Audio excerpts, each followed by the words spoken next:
able to see that today too. Like it was, especially when we started going on doing this, the visuals got brighter. I know, yeah. Yeah.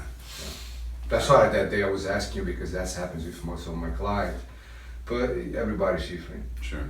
But like, and it's good that you understand that those things that I use, like the White House, the child, the river, nature, words that represent the right and left, leaving your body, those are very powerful exercise for learning how to use your chi power, right? And organize your mind. Those are very good for self-defense against psychic energy, vampire energy. When I mean vampire, it can be anybody around you. You think it's your friend and sucking you with jealous, draining your energy.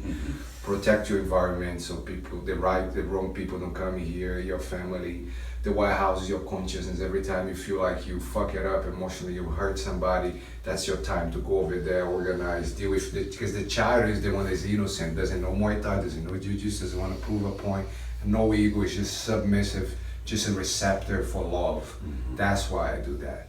So those mechanisms are very powerful for any situation: self-defense, reconciliation, communication, family, forgiveness. I've heard of the child being used in other therapies, Yeah. and Oh yeah. It was, but that was the first time I've used it. It's interesting because I was sitting there under the tree with the skinny little version of me when I was like 5 years old, and just like was able to communicate with him, and like it was powerful, man. Like I got pretty emotional. And like yesterday when you were saying, forgive yourself, and tell the kid everything's gonna be okay, and that sort of thing. That was like super powerful. Man. Like that. I felt like a lot of my like childhood trauma, like got reconciled or pushed away, or like I felt like there was some healing there immediately. That's why I busted out. Yesterday when you said that, I busted out into tears immediately when you said it, because like I just felt a release, like leave. And then today you said, I just felt very connected to the kid. Like I felt it was very easy to access that point and then be with the kid and communicate with the kid. And yesterday was the first time I had like a really solid visual image of the kid, because you said, imagine the kid as yourself, and so today I was able to like just go right there and get comfortable.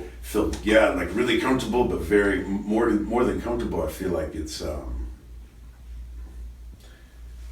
doing something with my past, like it's somehow making me feel better about it. Whatever shit I went through, just allowing me to let go of that, let go of like the stuff that's been built up in my psyche about being fat and the way I still view myself, and about because a lot of people, they're all gray shape, but they see themselves fat. Right. It's just a way that they see, dysmorphia. Based on the pain from the past, that feeling, the rejection. That low frequency creates a loop in the subconsciousness that keeps every day screaming at you, at the point that if you're paying attention too much, you still see yourself in the same way, even though you're in shape or you're a completely different person.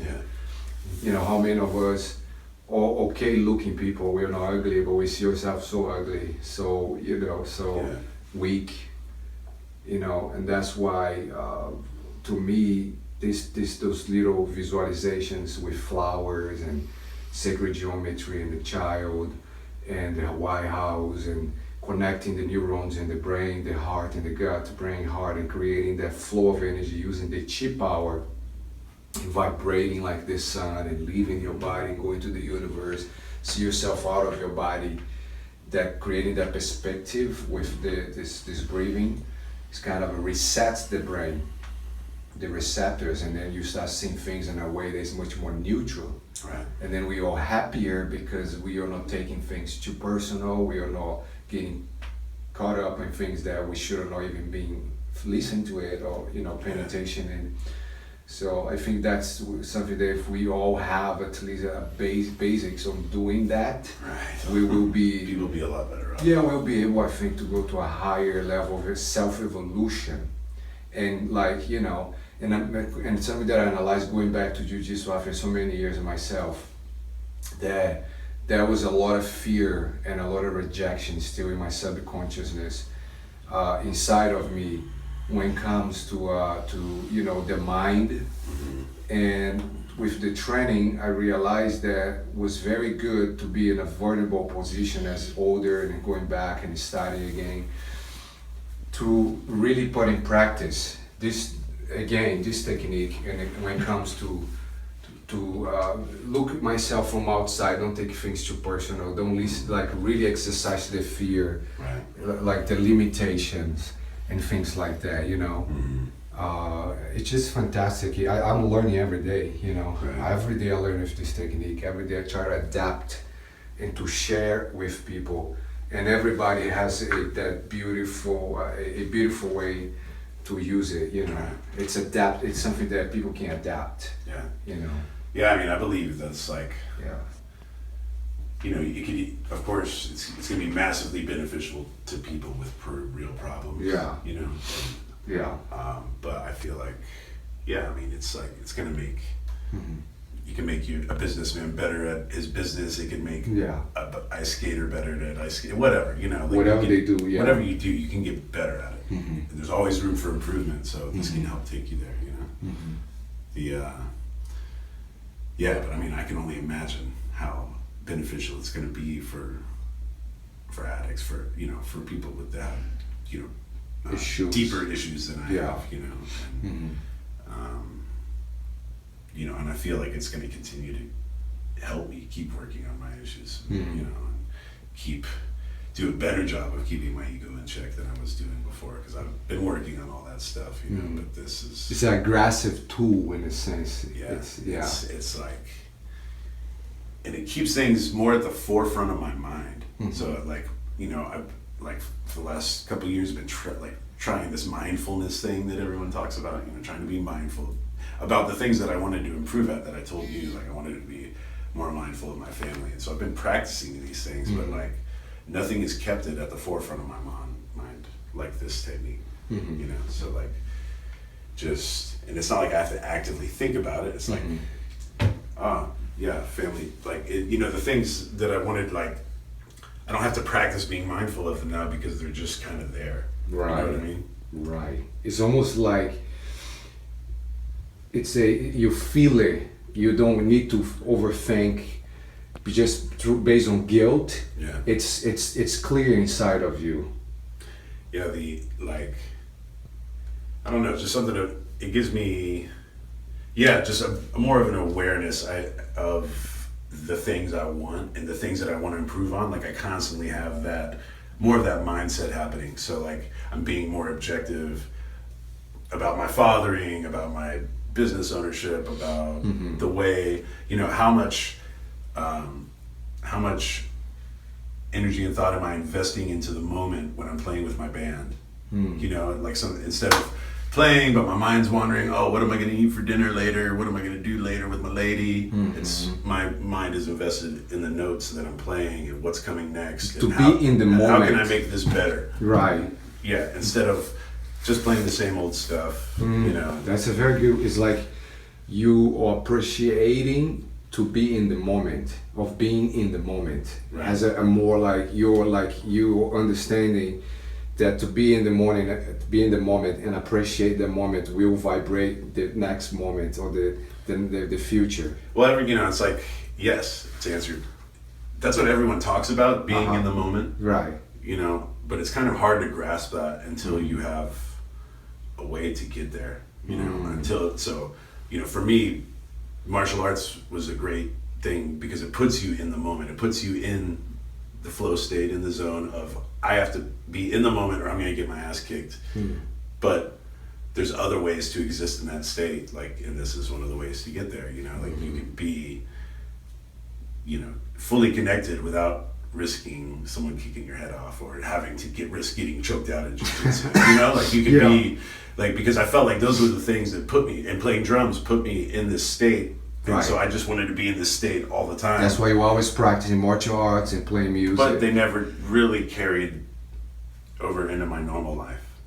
So I would leave the dojo, I would leave the studio, and kind of things go back to normal mindset in my mindset, you know, and the breathing techniques help me keep the mindset going outside of the dojo, outside of the studio, outside of whatever. And what about your physical? Like, because that was kind of an issue that we talk about, that we're trying to improve now with the breathing and. Yeah, I mean, I made some obvious progress. I mean, the flexibility. Doing that for the first time ever. A month ago, I was here, you know, and then like sleeping. My elbows were so jacked up when we first started that I couldn't, you know, even flatten my arms out on the ground comfortably. And now we've done 4 sessions, and I can, or you know, 4 sessions on the ground. Yeah. Getting nice and flat, and then the hands. Yeah, I mean, I've definitely got some arthritis happening in my wrists that seems to get freed up after the sessions, you know, and then, you know, my sleep's better, just, you know, more energy during the day. I'm not, and actually one of the big things I notice is when I wake up in the mornings, I don't feel, my body doesn't feel as beat down from the training as it normally does. Wow. So like you know, I might wake up with like a couple little aches and pains, but instead of like walking around like an old man first thing in the morning, like I get up out of bed and I'm pretty mobile, and like I used to have to like walk down my stairs backwards because my knees hurt so bad in the mornings, and I don't have to do that. Wow. Yeah. I mean, that's amazing for how many fighters are going to the same. Oh man. How many black belts we know. They're all great black belts, they're great teachers, but they're full of damage and they can't function, they can't work, they can't, Yeah, I mean, I think especially for those that, you know, have the flexibility issues, and it's due to like mental stuff more than physical stuff. I feel like you're gonna have giant breakthroughs with them, and then even when it's a physical limitation, you can help push past that, absolutely. You know, it's like, you can help on either side of things, but I feel like it's going to be good for anybody, really. I believe it 100%. Well, I think that we gotta keep it pushing, working together, and the process of the recovery of your full body. You know, we usually do 7 sessions with my clients, but I think that it's a matter of adaptation, a matter of results.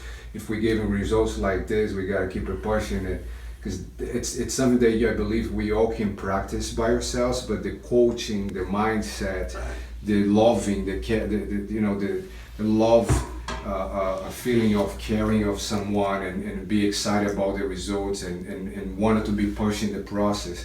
I think it's very important for a teacher or a master. You know, I think that's how we know a teacher. You know, a master is somebody that gets the best out of another person.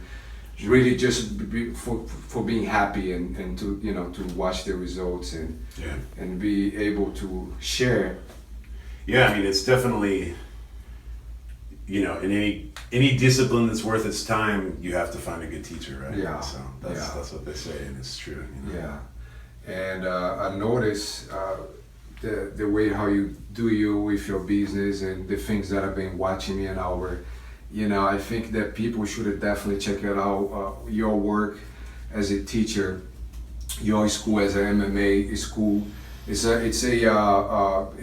you guys are not mainly MMA, right? You also do different martial arts. Got a bunch of different programs. Kung Fu, kickboxing, yoga, jiu-jitsu, Tai Chi. You have Tai Chi too, huh? That's amazing. And I mean, it's, you know, hopefully this will all manifest itself through the programs, and you know, I can just make the school better and spread the love, man, because that's what I want to do with this place. My mission here is, you know, not to just be a fight school. Like, I want to be a place that helps people. I want to help people through the martial arts, through yoga, through Tai Chi, whatever they need to, you know, to make themselves better. And you know, for a lot of people, you know, gaining some self-confidence is the first step. Yes. So the martial arts can give you that. You know, maybe the martial arts, you get the confidence, and then maybe you want to do a little inside work, hop over to the yoga program or something like that, you know. But I just want this place to be, you know, as much of a place of healing as it is a place of beating. Right. Do you think that the mindset of martial arts are very similar to the mindset that the breathing gives you in the sense of ground your decisions and Yeah, it gives. I mean, it gives you. It gives you the. I can't say because I've been a martial artist for a long time. Right. But I would imagine for someone who doesn't train, that this could give you a lot of the perspectives that you strive for as a martial artist, the new perspectives that you gain, the things that you learn through the training of martial arts, through hard training, through coming back from injury, all the lessons you learn. A lot of people can learn those lessons just by doing this technique, I feel like. Right. And it's, I'm not saying you shouldn't be training martial arts. right. Absolutely. Right. Get on that too, train your body as well as your mind. But this can, as far as the mental aspect of the martial arts, this technique can cover a lot of that. Yeah. Well, that's amazing. And then obviously the breath is going to take you further into the physical realm of the martial arts, Right. making your martial arts better. Well, Bart, we are thankful with the opportunity to share this technique with you, especially with a leader that wants to shed the light to martial arts. So I think if we can share with someone like you that has the mentality of bringing benefits to society and people that are suffering, I think we are accomplishing what we're supposed to do. Cool, man. Well, Yeah. I think it was no coincidence that we happened to meet in front of the school that day. Yeah. And, so it's funny, the people I've been telling about you, they're like, well, how'd you meet this guy? And I'm like, man, he just like showed up in front of the dojo one day. Yeah. And they're like, shut up, that's so great, Yeah. I guess I had a couple more of my skeptic friends were like, he just showed up in front of the dojo. Well, how do you know he's not some quack? And I was like, well, it's because I challenged him. I was like, okay, show me your technique. Like, I want to learn it not because I was distrustful, but because I want to learn. Yeah. I just, like, if you got a good technique, I want to know. Yes. So, yeah, man. I mean, to me, like, there are a lot of people out there calling themselves breathing coaches and visualization coaches, and it's becoming an industry, as you know. So, and there's not a lot of easy ways to discern who is the real deal and who is not. So I just had to try it. Yeah, I think that's the true way is to try it. Yeah, to try it without, I mean, they say that, like, if you're practicing some black magic or something, maybe you could have taken my mind control or something. But I felt good vibes from you from the very beginning. So like I felt good vibes from both you guys actually from the very beginning. So I didn't, I felt like we connected that first day. Yeah. It wasn't like. Yeah, energy, like I tell everybody, it's like a knife. You can use a knife to put butter in the bread and eat with your family, or you can stab somebody. Right. When you have that kind of knowledge, you can do good and bad. All dream is the same as your dream, is to use what we do to bring love, light, healing to people. Is to show people the power of the brain. Is to share with people the power of consciousness. And then a lot of times we are depending on meds, on medicine, and depending on religion and things that are kind of a timing already. We are in 2016, so we want to spread love. We want to spread something that make you your own master. And as you saw in the technique, I never try to control you or tell you what to do. I kind of created a scenario where you look yourself in the mirror and you decide what to do.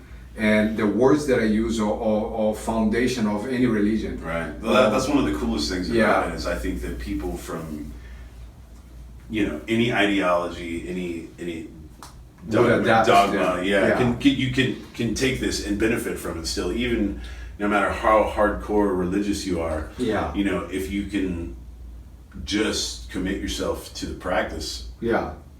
It'll be beneficial for you. You don't have to make it about. You don't have to make it about ideology. Oh yeah, no. It's like, but it can, like you told me. Like you're splicing it in there, adding it in. Like you had some Bible verses in for the Christians. Yes, I adapt as that's my great. clients. I think that'll be like massively beneficial for you. Like your knowledge of religion. Of religion, yeah.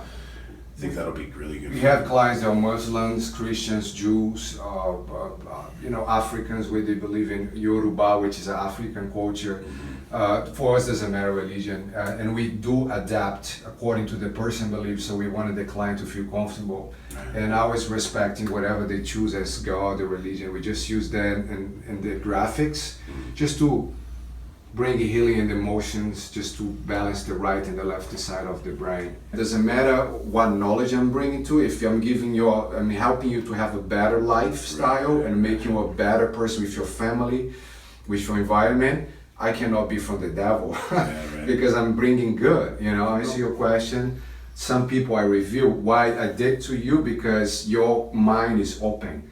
But if I realize that the person is a leader that's very concerned about learning or studying anything besides their own religion, so I adapt because to me it's more important to heal that person than to crash culture beliefs. Because if we keep it crashing culture beliefs, in the end we have no result. We just have ego. People are just confused. Exactly. So I better just to say, to do a session and explain then to them that, the story of my ex-wife and basics. I believe it's a philosophical way of teaching laws of the universe, and also teaching you what I just said about the knife. When you're a doctor, you know how to heal, you know how to do a surgery, but at the same time you could open somebody's, and just work inside of them and heal them. Because when you have the knowledge of heal, you have the knowledge of kill. Order and chaos, that's just what it is. So that's what I understand as from all those sort of philosophical aspects that I try not to discuss with a client that's suffering. Because why would a crash or go against his culture and believe and not heal him, not help him to heal himself or heal him? To me, I'd rather him be the way he is, but heal. Because that healing will speak louder than any words in any religion. Sure. Yeah.